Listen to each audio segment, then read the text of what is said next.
Ciència,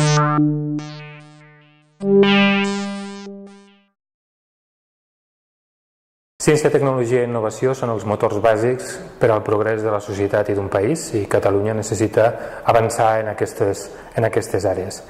Aquestes àrees van molt lligades a un altre element fonamental per al país, que és l'educació, i per tant no poden estar dissociades.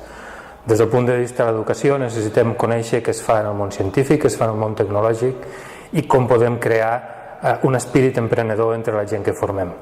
Al mateix temps, la ciència, la tecnologia i l'educació ens poden proporcionar les eines que necessitem per a que l'educació sigui un nou element de futur i que tingui un nou tipus d'eines que permetin una major eficiència i una major eficàcia al llarg del procés educatiu. Això és el que intentem estudiar en aquesta línia. El que volem desenvolupar és descobrir quines són les experiències tant a nivell català com internacional en aquesta àrea més rellevants i determinar quins seran els passos a seguir per a Catalunya en els propers anys. Ciència, tecnologia i innovació des de dues vessants, una des de la ciència, la tecnologia i la innovació cap a l'educació,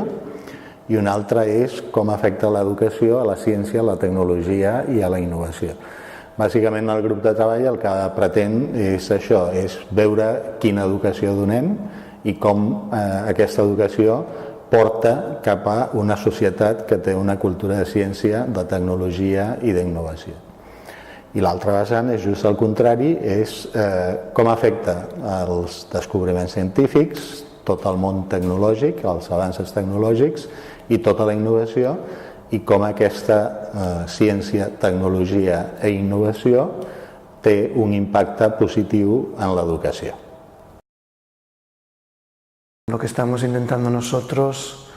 de alguna manera, es pasar de la sociedad de la información a la del conocimiento y de la del conocimiento a la de la innovación, entendiendo que la innovación no es solo respecto a nuevos descubrimientos científicos o nuevas tecnologías, sino también a todos los niveles de actividad humana, de reinventar lo que estamos haciendo para conseguir una integración de las actividades humanas con el resto de funcionamiento del planeta de manera más sostenible, probablemente.